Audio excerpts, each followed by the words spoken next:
자, 이번 시간은 미국 혁명과 프랑스 혁명에 관련된 내용들을 교과서 한번 살펴보도록 하겠습니다. 제17세기부터 많은 영국인이 종교나 경제적 이유, 일단 종교는 당시에 이제 영국의 국교회, 이때가 이제 엘리자베스 여왕 시절이고 막 이러거든요. 그 이후의 시절이고 하니까 제임스 1세 뭐 이런 시절이니까 영국의 국교회가 굉장히 대접을 받게 되고 청교도나 카톨릭, 특히 이제 청교도들이 많이 이제 영국 내에서 박해를 받게 되면서 당시 이제 청교도인들이 야, 이제 영국에서는 못 살겠으니까 우리 그 식민지 아메리카 지역으로 옮겨가서 새로운 우리만의 세상을 만들자라고 이야기를 했었어요. 이제 식민지에서는 딱히 이제 그 종교나 이런 거에 대한 그 제한이라든지 뭐 이제 박해 이런 건 없었어요. 왜냐면 워낙에 인적 자원이 부족했으니까요. 그래서 이제 뭐 메이플라워호를 타고 이제 넘어간다든지 뭐 그런 형태가 나오는데, 메이플라워호 같은 경우는 선생님이 딱히 프린트에서 언급하지 않았지만 생각보다 좀 중요하게 사료로 나올 수 있는 가능성이 얼마든지 있기 때문에 여기는 뭐 이제 한번 기억해 두면 좋을 것 같아요.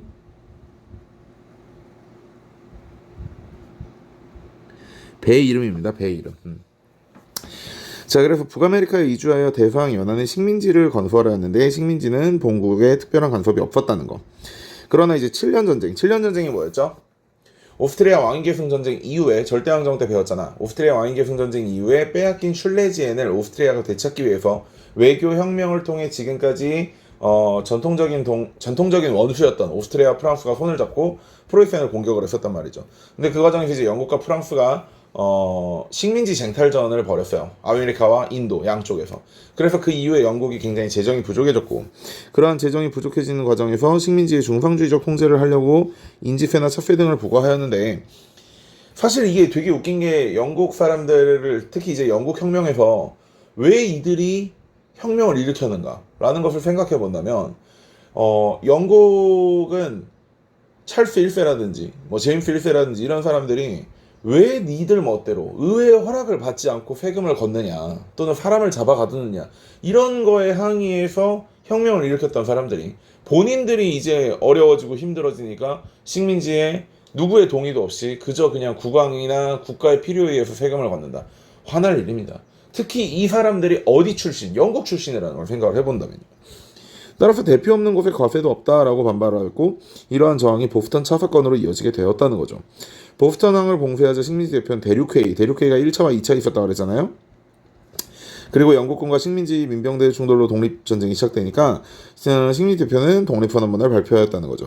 요거를 이제 선생님 같은 경우는 1차 대륙회의와 2차 대륙회의로 조금 더 분할시켜가지고 렉싱턴 전투라든지 이런 것들이 포함돼서 좀 더 분할시켜서 조금 세밀하게 연표를 이야기했었던 거고, 금성교과서에는 여기서만큼은 조금 간단하게 가고 있는 것 같네요.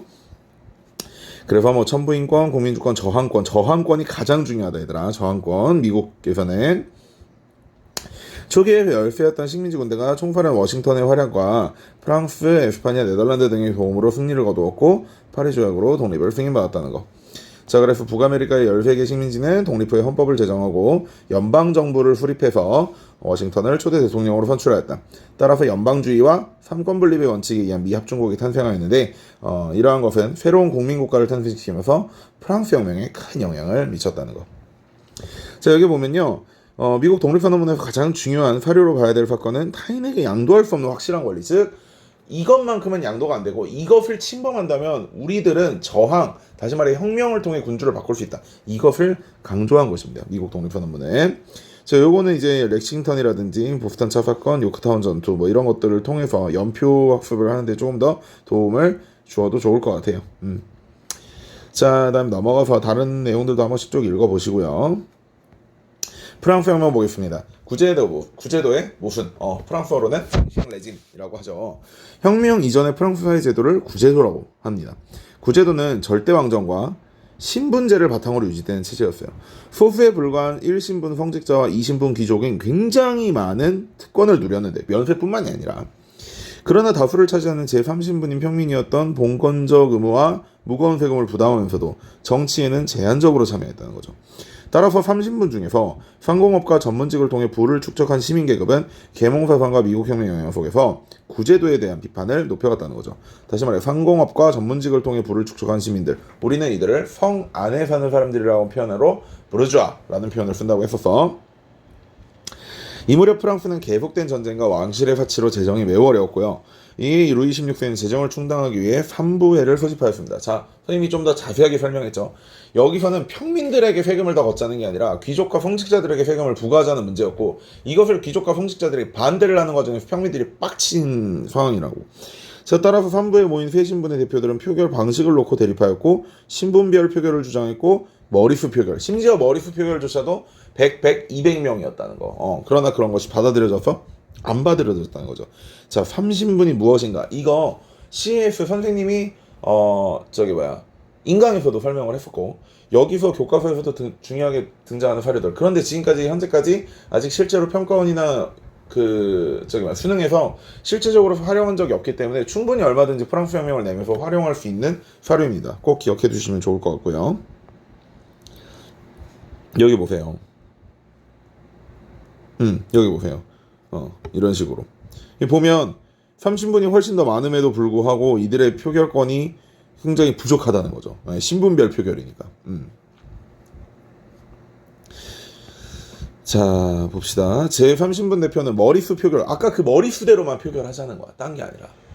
그러니까 아까 근데 그 머리수가 귀족하고 그 성직자들하고 합치면 30분하고 비등비등한 그런 관계임에도 불구하고 신분제 표결을 계속해서 강조했었던 그들은 머리수 표결 요구가 받아들여지지 않자 국민의회를 구성하고 헌법 제정에 해당하지 않겠다고 결의를 했어요. 이게 이제 이 결의를 하겠다고 국회 문을 열어달라고 하니까 왕이 이것들 왜 이렇게 개기는 거야 하고 문을 안 열어주게 되고, 그러니까 문 옆에, 그러니까 국회 옆에 있던 테니스 코트에 가서 테니스 코트에서 얘기를 했다 그랬잖아. 그래서 이걸 테니스 코트에서 얘기를 한다 그랬고, 국왕이 국민회를 탄압하자 파리 시민들은 전제 정치의 상징인 바스티유 감옥을 습격하였고, 혁명들은 지방으로 퍼져서 귀족을 공격하고 자원문서를 불태웠다는 거죠. 요거 선생님이 설명해서 요 내용들이 생각보다 사료라든지 또는 그러니까 선지에서 이렇게 등장할 수 있음에도 불구하고 안 등장하는 경우가 많아서 이랬었나? 라는 거 생각 꼭 해야 됩니다. 농민을 달래기 위해서 봉건제 폐지. 그러나 봉건제 폐지를 완벽히 무상으로 한 것은 언제 때다? 국민 공회 때라는 거. 자, 그래서 인권선언을 발표하였다. 그러나 국왕은 요게 뭐였죠? 바렌느 사건이었어요. 바렌느 사건. 국민의회는 입헌군 주제와 재산에 따른 제한선거제에 기초한 새 헌법을 제정했다는 거. 입헌군 주제, 재산에 따른 대한선거 유산, 그 다음에 새 헌법. 이거를 우리는 1791년 헌법이라고 선생님하고 같이 학습을 했었죠. 자, 따라서 입법의회가 소집되었다는 거. 국민의회에서 이제 입법의회가 됐다는 거. 하면 혁명의 전파를 우려한 오스트리아 프로이센이 프랑스를 위협하게 되고 선전포고를 하게 되고 혁명전쟁을 시작하였다. 그런데 왕과 보수귀족이 적과 내통한다는 소문에 과격해진 파르민종, 즉 샹켈로트, 바지를 입는 사람들은 왕궁을 습격해서 왕권을 정지시켰다는 거죠. 곧이어서 입법의회 대신에 국민공회가 들어섰다는 거. 그러니까 이런 소문을 돌 수밖에 없었던 거는 마리 앙뚜아네트가 엄마가 누구야? 마리아 테레지하고 현재 오스트리아에 있는 국왕과 혈연적으로 연결이 돼 있잖아요. 그리고 오스트리아나 프로이센의 국왕은 저러한 프랑스 혁명을 통해서 왕권이 무너지고 정지되는 걸 보면서 아이쿠 우리도 저렇게 될 수 있겠다라는 생각 때문에 당연히 이런 소문은 돌 수밖에 없을 것 같다는 거죠. 자, 프랑스 혁명에서 일어난 인간과 시민의 권리 상황은 이거 굉장히 중요한 겁니다. 여기서 우리가 주로 찾을 수 있는 거 소유권을 굉장히 강조하고 있고, 여기서도 소유 엄청 강조하고 있으며 루소의 영향을 많이 받았기 때문에 일반 의지라는 표현도 쓰고 있다는 거 같이 기억해두면 좋을 것 같습니다. 왼쪽에 라마르세이즈 한번 기억해두시면 좋을 것 같고요. 자, 혁명의 과격화와 혁명의 영향까지 살펴보겠습니다. 국민공회는 공화정을 선포하고 재판을 거쳐서 루이 16세를 처형했어요. 이에 놀란 영국과 오스트리아 등이 동맹을 맺고 대프랑스 동맹이라고 얘기하죠. 프랑스를 공격하였습니다. 미안해. 계속된 전쟁으로 인해서 경제난과 반란으로 위기에 처하자 자코뱅파는 로베스피에르를 중심으로 온건파를 제거하고 정권을 장악했어요. 공화제와 보통선거제에 기초한 헌법을 제정하였으나 1793년 전쟁이 끝날 때까지 시행을 유보했는데 문제는 실제적으로 시행은 못했다는 거. 왜? 테르미도르의 반동이 일어났잖아, 그죠? 자, 그리고 보면 봉건제가 제대로 이제 무상으로 폐지되었고, 최고가격제 도입하였고, 징병제, 전쟁에 나섰죠. 그리고 공안위원회와 혁명재판소를 통해 반혁명 세력을 처형하면서 공포정치를 펼쳤으나 이러한 것이 너무 시발점이 돼서, 공포정치를 펼치는 게 시발점이 돼서 테르미도르의 반동으로 로베스피에르의 목이 잘리게 되었다. 자, 프랑스 혁명의 영향, 이제 그 뒤의 이야기입니다. 공포 정치가 끝난 후 5명의 총재가 이끄는 총재 정부가 들어섰지만 취약하고 무능하고, 따라서 나폴레옹이 쿠데타를 일으켜서 통령 정부를 수집하였고요. 프랑스 혁명이 마무리가 지어졌죠. 프랑스 혁명은 봉건적 신분제를 타파하고, 첫 번째, 시민사회와 자본주의의 발전을 위한, 왜 길드를 폐지시켰으니까 전형적인 시민혁명이었다는 거. 그리고 자유, 평등, 우회 또는 뭐 박애라는 표현도 쓰는데 이외 민주주의 발전에 큰 영향을 주었다는 것입니다. 자, 나폴레옹 시대도 같이 나아가 보겠습니다. 자, 이제 나폴레옹 시대에 이제 뭐 제국령, 위성국, 동맹국 이런 식으로 이제 나폴레옹이 어느 정도로 유럽을 이제 손아귀에 넣었는지 이런 것들을 좀 기억해두면 좋을 것 같고, 나폴레옹 법전은 정말 중요해요. 예, 진짜 솔직히 나폴레옹의 정치를 천찬할 수 없으나 이가 법전을 만들었다는 그 업적만큼은 어느 누구도 부정하지 않습니다. 다시 말해 자유평등의 이념과 소유권 그리고 박애 이런 정신들이 실제로 그저 사라질 수 있었음에도 불구하고, 프랑스 혁명이 흐지부지 되면서 사라질 수 있었음에도, 본인 자신이 어떤 황제에 오르면서 프랑스 혁명을 부정하는 그런 위치에 있었음에도 불구하고, 왜냐면 이제 시민으로 일어난 혁명이잖아. 그럼에도 불구하고 법전에 그 프랑스 혁명의 정신을 남겨놓았다는 거는 진짜 대단하다고 생각할 수 있을 것 같아요. 자, 그러면서 이제 나폴레옹의 기획과 전쟁 한번 볼까요? 자, 권력을 잡은 나폴레옹은 오스트리아를 격파하고 영국과도 휴전하면서, 이거 무슨 조야? 아미행조야. 대프랑스 동맹을 무너뜨렸습니다. 따라서 이제 내정을 할 때가 됐죠.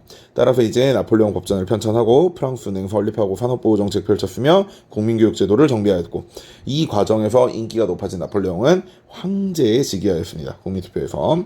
다시 이제 본인이 이제 전쟁을 잘했고 이런 것 때문에 인기를 많이 얻었기 때문에 다시 한번 이제 유럽을 프랑스의 깃발 아래 넣으려고 했던 나폴레옹인데요. 이 나폴레옹이 이제 유럽을 정복하려고 하니까 영국이 다시 대프랑스 동맹을 결성을 하였고요. 영국과의 해전에서는 패전했으나, 이게 뭐죠? 트라팔가르 해전, 여기입니다. 트라팔가르 해전. 육선에서는 오스트리아, 프로이센, 러시아를 격파하고 신성 로마 제국을 해체했어요. 나폴레옹은 영국을 굴복시키기 위해 영국과 유럽의 대륙의 교역을 금지한 대륙 공세를 내렸으나 특히 러시아가 영국과 교역을 계속하였고, 이에 나폴레옹은 러시아 원정에 나섰지만 혹한과 굶주림, 여기서 이제 나폴레옹이 그 전쟁을 위해서 장기 보존 음식을 만들려고 했잖아. 그게 뭐였지? 병조림. 근데 문제는 병이 러시아 가니까 추가적으로 다 깨져버렸단 말이야. 자, 그래서 대프랑스 동맹은 반격에 나서 프랑스 군대를 승리하였고 나폴레옹이 몰락하게 됐습니다. 자, 그러나 엘바 섬으로 이제 그 유배를 갔었다가 다시 이제 엘바 섬을 탈출해서 나폴레옹이 이제 그 황제에 다시 오르고 전쟁을 하지만 마지막에 이제 워털루 전쟁에서 털리게 됐죠. 이제 그 내용이 여기에는 좀 부족한데, 마지막에 이제 워털루 전투에서 패했다는 거. 그리고 사실 선생님이 나폴레옹과 관련된 외정 이런 부분은 연표를 잘 정리를 해서 학습지에 넣어놨기 때문에 이 학습지가 훨씬 더 자세하니까 그걸 같이 보면서 이야기하시면 될 것 같아요. 이해하시면 될 것 같아요. 혁명 집권한 뒤에 나폴레옹은 프랑스 혁명의 업적을 유지 개선하는 데 이바지를 하였고, 정복전쟁을 통해서 전 유럽의 프랑스 혁명의 이념을 확산시켰어요. 그러나 이러한 과정에서 자유주의는 확산되었지만 반대로 나폴레옹의 침략을 막아내는 과정에서 이 민족들, 우리 민족들끼리 으쌰으쌰 모여가지고 저 프랑스 침략자 나폴레옹을 막아내자라고 이야기를 하게 되면서 정복당한 독일과 이탈리아 등지에서는 프랑스에 저항하는 과정에서 민족주의가 발전하고, 이러한 민족주의가 나중에 독일과 이탈리아에서 통일로 나아가게 되는 계기가 되는 겁니다. 자, 빈 체제부터는 선생님이 다음 시간에 다시 만들어 보도록 하겠습니다. 자, 여러분 고생했습니다. 안녕.